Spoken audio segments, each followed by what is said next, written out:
नमस्कार, आप देख रहे हैं डीडी हिमाचल और स्वागत है आपका कार्यक्रम स्वस्थ जीवन में। इस कार्यक्रम में हम लेके आते हैं आपके लिए स्वास्थ्य संबंधी जानकारी। एक स्वस्थ और क्रियाशील और सुखमय जीवन के लिए ज़रूरी है शरीर का स्वस्थ रहना और उसके लिए ज़रूरी है समय रहते शारीरिक परिवर्तनों को समझना और उसका उपचार लेना।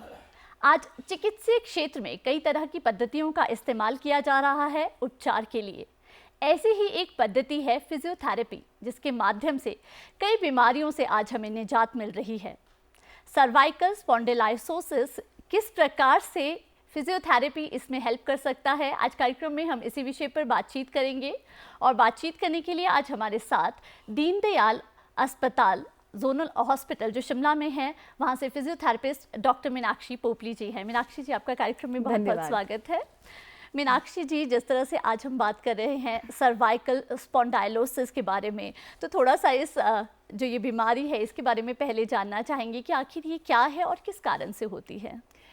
देखिए, सर्वाइकल स्पॉन्डिलोसिस आज की बढ़ती हुई जीवन शैली में ये एक शारीरिक समस्या है जिसमें आपकी गर्दन की हड्डी में बहुत सारे बदलाव आने के कारण ये समस्या उत्पन्न होती है जी। ये बढ़ती उम्र के साथ एक उत्पन्न होने वाली समस्या है, पर आजकल हम देख रहे हैं कि जो हमें बदलाव 50 साल बाद या 60 साल बाद मिलते थे, वो हमें 30 या 25 साल की उम्र के भी लोगों में ये मिल रहे हैं। उसका एक मुख्य रूप से एक कारण यही है, जो हमारा खाना पीना की गड़बड़ी और दूसरा हमारा पोस्चर। आजकल नई तकनीक जैसे आ गई है, कंप्यूटर्स है, फ़ोन पर है, ये एक तरह से अच्छी चीज़ भी है, बट इसका दुरुपयोग इस तरह से हो रहा है कि कहीं पर भी ये हैंडी है, गर्दन को एक ही पोजीशन में बहुत देर रखने पर ये समस्या उत्पन्न हो जाती है। तो इसमें हमारी गर्दन की जो हमारी है, जो मनके हैं, उसके बीच में डिस्क भी होता है प्रेजेंट। तो उन हड्डियों में और डिस्क में डिजेनरेटिव चेंजेस आ जाते हैं, जिसके कारण ये समस्या उत्पन्न हो जाती है। जी डॉक्टर मीनाक्षी, जिस तरह से हम एक शब्द सुनते हैं स्पॉन्डिलाइटिस, एंड जो ये शब्द है ये है स्पॉन्डिलोसिस जी। हाँ जी। तो दोनों में थोड़ा सा अंतर है, तो ये अंतर क्या है और किस तरह से ये बॉडी को इफेक्ट करता है, अगर हम दोनों ही सिचुएशंस की बात करें। देखिए, स्पॉन्डिलोसिस आपका एक जब भी ओसिस वर्ड हमारा यूज़ होता है मेडिकल उसमें टर्म में, वो एक डिजेनरेटिव के लिए होता है, और जब भी कहीं पर भी आइटिस लगता है वो इन्फ्लेमेशन होता है। तो जहाँ पर सर्वाइकल स्पॉन्डिलाइटिस होता है, वो जनरली आपकी कोई इन्फ्लेमेटरी आर्थराइटिस है उसके कारण होता है। और सर्वाइकल स्पॉन्डिलोसिस जो आपका होता है, ये आपका मतलब डिजेनरेशन है। डिजेनरेशन मतलब जैसे आपका उम्र के साथ साथ झुर्रियाँ आ रही हैं, है ना, बाल सफ़ेद हो रहे हैं, उसी तरह से इंटरनली भी आपकी मांसपेशियों में बदलाव आएगा। पर वो चीज़ पे डिपेंड करता है कि उसका, मान लीजिए अगर कोई एक गर्दन को अपनी एक पोजीशन में ज़्यादा रखता है, तो उसमें वो चीज़ आपको ज़्यादा मिलेगी। मान लीजिए किसी को कोई पुरानी चोट लगी है, कोई पुरानी इंजरी हुई है, तो आपको ये समस्या जल्दी उत्पन्न हो जाएगी। या किसी का मान लीजिए खाना पीना ठीक नहीं है, स्लीप का पैटर्न नहीं है, किसी को कोई थायराइड की समस्या है, तो ये डिजेनरेशन आप कहिए कि और जल्दी आपको देखने को मिल सकता है। जी, तो हम स्पॉन्डिलाइसिस जो आपने कहा, स्पॉन्डाइलोसिस, हाँ उसको जी। हम कह सकते हैं कि ये एक तरह से हम कह सकते हैं कि हर व्यक्ति के शरीर में हाँ, होना ही है, हाँ। परंतु हम किस प्रकार से इसे थोड़ा सा इसके प्रभाव को कम कर सकते हैं, बिल्कुल। उसके बारे में अगर हमें जानकारी हो तो वो प्रभाव कम हो सकता है, हाँ जी। और जो वो पीड़ा है, जो दर्द है, शायद उसे हम कम कर सकते हैं। बिल्कुल। डॉक्टर मीनाक्षी, बात करें इसके लक्षणों की, क्योंकि जब हमें लक्षण पता होंगे तभी हम जान सकते हैं कि आखिर हमें हाँ ये जी। समस्या है या नहीं। हाँ जी। तो किस प्रकार के इसके लक्षण रहते हैं? देखिए, सर्वाइकल स्पॉन्डाइलोसिस का जो भी मरीज़ हमारे पास आएगा, सब में लक्षण भिन्न-भिन्न मिलेंगे। जी। पर इसका मुख्य रूप से लक्षण होगा कि गर्दन में दर्द की शिकायत रहेगी।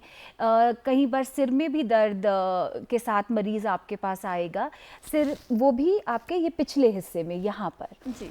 कंधे में दर्द, बाजू में दर्द, हाथ तक भी दर्द की कंप्लेंट के साथ आपके पास मरीज़ आएगा। जी।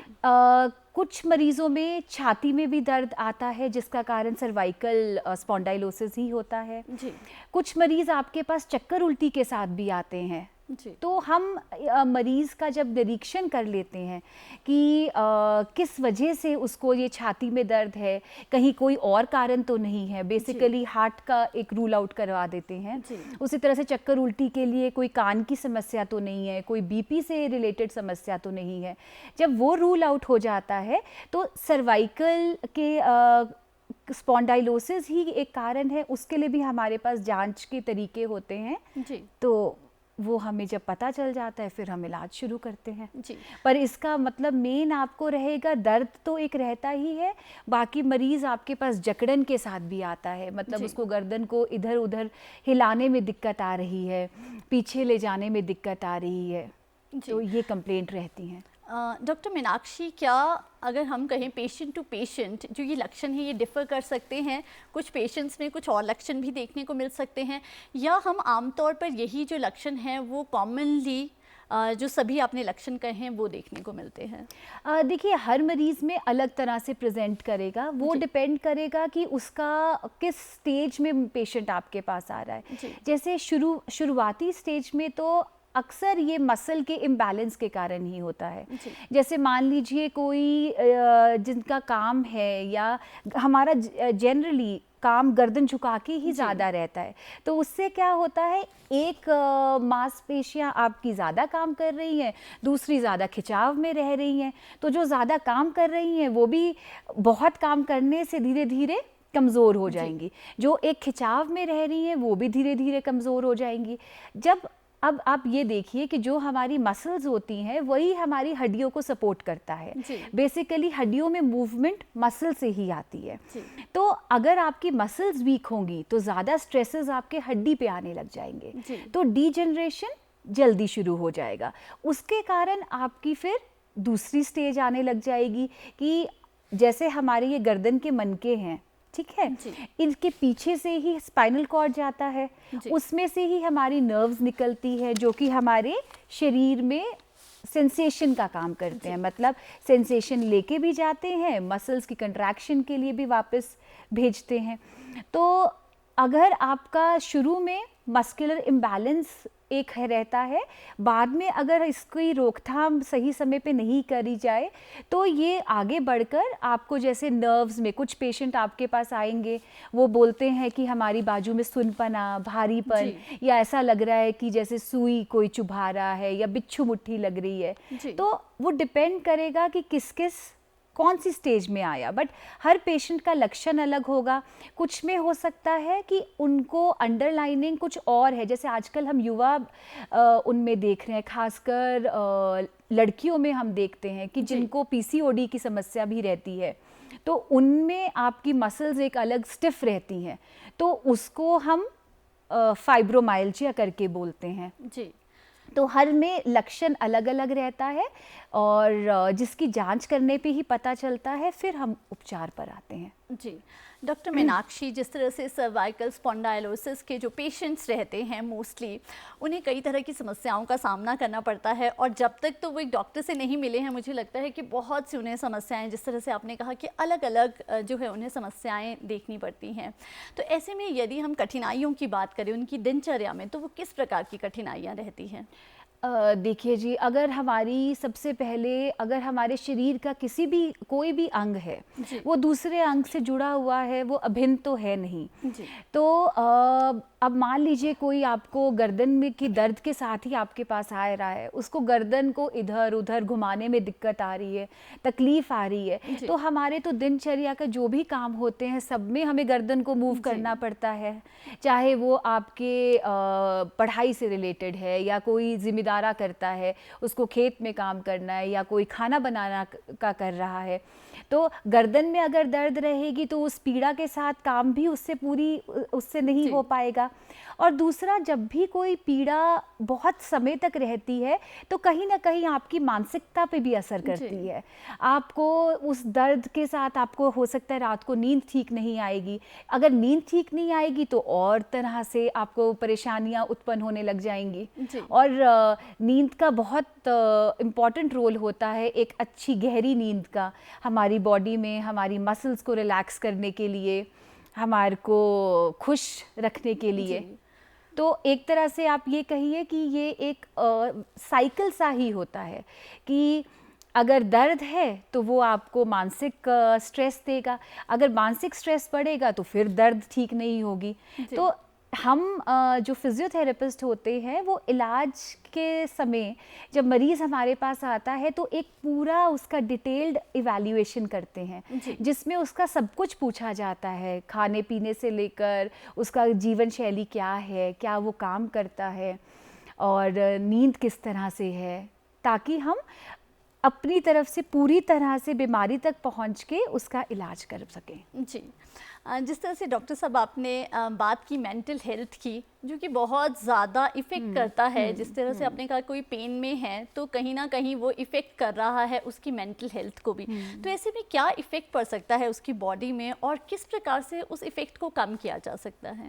देखिए, जैसे मैंने पहले बात करी कि जी। ये एक साइकिल सा बन जाता है जी। कि आपका शुरू तो हुआ एक मसल की प्रॉब्लम से, एक चीज़ है ना, और उसके बाद दर्द की वजह से या जकड़न की वजह से उसको जब नींद सही मात्रा में नहीं मिलेगी, जी। क्योंकि जब हम गहरी नींद में सोते हैं तो हमारी बॉडी में एक बहुत इम्पॉर्टेंट हार्मोन होता है, जी। मेलाटोनिन नाम है उसका, जी। वो रिलीज़ होता है, जो कि हमारा एक तरह से खुशी देने वाला, हमारी मसल्स को रिलैक्स रखने वाला एक होता है। कि हम एक बाहर की घड़ी देखकर तो अपना काम करते हैं, जी। मगर हमारे शरीर के भीतर भी एक घड़ी है जो कि सही मात्रा में जब खाने का एक पैटर्न बना है, एक नींद का पैटर्न बना है, कि वो उसी टाइम पर काम करके हमारी बॉडी में बहुत सी चीज़ है, चाहे वो खाने को पचाने का है, चाहे हमारी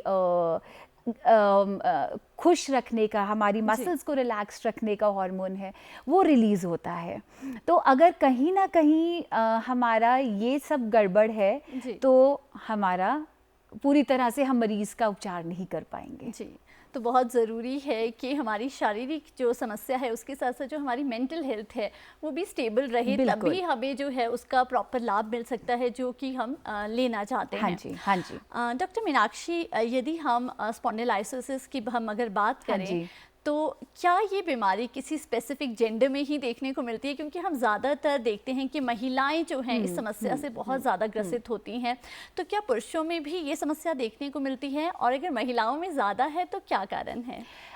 देखिए, इसका स्पॉन्डाइलोसिस का कारण मतलब एक तरह से ये एक शारीरिक व्यवस्था है जो उम्र के साथ साथ जी। होनी ही है, एक शारीरिक समस्या है जो उम्र के साथ साथ आती ही है। जी। पर इसके बहुत से कारण होते हैं, जैसे अगर मान लीजिए किसी को कोई चोट लगी है पहले, जी। तो गर्दन में कोई चोट लगी है तो जल्दी इसका उत्पन्न होने के चांसेस ज़्यादा रहते हैं। जी। महिलाओं में हाँ, ये डेफिनेटली ज़्यादा देखने को मिलती है। उसका कारण देखिए, अगर हम मेडिकल टर्म में बोले तो उसका एक मुख्य रूप से ये कारण है कि एक महिला का शरीर ही डिफरेंट स्टेजेस अंडरगो करता है। जी। जैसे बाल अवस्था से जब युवावस्था में जाते हैं तो कुछ कुछ चेंजेस आते जी। हैं। युवावस्था से मान लीजिए जब उस महिला की शादी होती है, कल को बच्चा मतलब जब वो चाइल्ड बेयर जी। करती है जी। बच्चा, तो उस टाइम पे रिक्वायरमेंट बॉडी की अलग होती है, जी। साथ साथ जो बॉडी में हॉर्मोन्स है उनका स्तर भी ऊपर नीचे आता है। जी। उसी तरह से जब आपका ये पीरियड्स रुकने वाले होते हैं तो उस स्टेज पे भी आपके डिफरेंट चेंजेस आते हैं। कुछ हार्मोन ऐसे सिक्रीट होते हैं जिसके कारण जो जब वो रुकते हैं तो आपकी हड्डियां जल्दी कमज़ोर होने लगती हैं। तो अगर हड्डी जल्दी कमज़ोर होगी, उसमें कैल्शियम पूरी मात्रा में नहीं होगा, तो चांसेस ज़्यादा बढ़ेंगे। तो जी। महिलाओं में ज़्यादा देखने को एक तो मुख्य रूप यही है कि उनकी बॉडी इतनी ट्रांसफॉर्मेशन अंडरगो करती है, जी। और अगर वो हर स्टेज पर अपना ध्यान नहीं रखें, जिसमें कि खाने पीने का या कोई सप्लीमेंट्स जैसे कि कैल्शियम या विटामिन डी वो नहीं ले, तो ये समस्या उनमें ज़्यादा है। दूसरा ये तो हो गया हमारा मेडिकल। जी। बट दूसरा हम देखते हैं कि आजकल जैसे वर्किंग लेडीज़ हैं तो उनके ऊपर ड्यूअल रिस्पॉन्सिबिलिटी है। जी। अगर मान लीजिए कोई आईटी सेक्टर में काम कर रहा जी। है ना, जिसका इतना सिटिंग जॉब है, या वो भी नहीं, कोई भी मान लीजिए डेस्क जॉब है, जी। और घर में भी उसके ऊपर पूरी जिम्मेवारी है, घर को भी देखना है, खाना भी बनाना है, जी। तो जितना ज़्यादा स्ट्रेस उतना ज़्यादा वेयर एंड टियर। तो जी। बेसिकली ये एक डीजेनरेटिव ही है। जी। तो इसीलिए महिलाएं में हम देखते हैं कि महिलाओं में ये समस्या ज़्यादा जी। देखने को मिल रही है। डॉक्टर मीनाक्षी, बात करें इसकी ट्रीटमेंट की कि उपचार किस प्रकार करें, हाँ तो जी। फिजियोथेरेपी आज के टाइम में एक बहुत अच्छा माध्यम बनता जा रहा है। बिल्कुल। चिकित्सा पद्धति की अगर हम बात करें तो ये बहुत ही एक अच्छा माध्यम है जिससे लोगों को बहुत ज़्यादा आराम हाँ मिल जी। रहा है, राहत मिल रही है। तो ऐसे में इस समस्या में किस प्रकार से ये मददगार होता है? क्या कुछ स्टेप्स रहते हैं, क्या कुछ आपके द्वारा टेस्ट किए जाते हैं जब आपके पास एक पेशेंट आता है? हाँ जी, देखिए फिजियोथेरेपी जैसे आपको पता है कि एक चिकित्सा प्रणाली है कि जिसमें हम बिना दवा या बिना कोई चीर फाड़ के मरीज़ का इलाज करते हैं। जी। इसमें अब मान लीजिए आपके पास मरीज़ आया और वो सर्वाइकल की प्रॉब्लम के साथ आया, तो हम पहले उसका एक कंप्लीट इवैल्यूएशन करते हैं कि इसको कितनी समस्या है, कि या ये सिर्फ एक्सरसाइज से ठीक हो जाएगी कि हमें इसको रोज़ बुलाना पड़ेगा। जिसमें हमारी अपनी कुछ तकनीक होती हैं जो मैनुअली हम करते हैं, जिसको हम मोबिलाइजेशन और मैनिपुलेशन बोलते हैं, जो कि एक जो ट्रेंड फिजियोथेरेपिस्ट है वही कर पाएगा।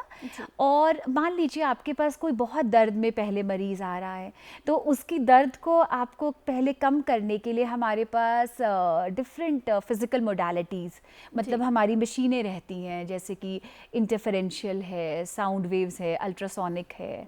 तो हम इन चीज़ों को यूज़ करते हैं, इसका प्रयोग करते हैं कि उसमें राहत आए मरीज़ को, और फिर हम उसको एक्सरसाइजेस बता पाएँ।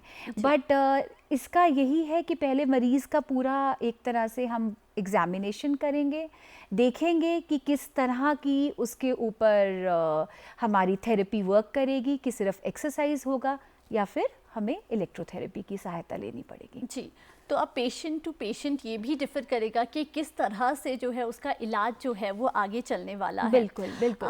बात करें हम जिस तरह से कि पेशेंट आपके पास आता है, आपने कहा कि एक्यूट पेन में है, सबसे पहले हाँ जी। आपका जो है कार्य है वो है उसे उस दर्द से थोड़ा निजात दिलाना, बिल्कुल तभी जी। जो आपके स्टेप्स हैं वो आगे चल बिल्कुल पाएंगी। बिल्कुल। ऐसे में जो आपकी एक्सरसाइजेज रहती हैं और एक्सरसाइज के बाद जो वीकनेस है उसे कम करने का प्रोसीजर रहता है, ये किस प्रकार से रहता है? हाँ जी, देखिए यही होता है कि जो भी मरीज़ आपके पास आ रहा है, सबसे पहले तो हमें उसको दर्द से ही उसका निवारण करना है, क्योंकि दर्द में तो एक्सरसाइज भी नहीं हो पाएगा।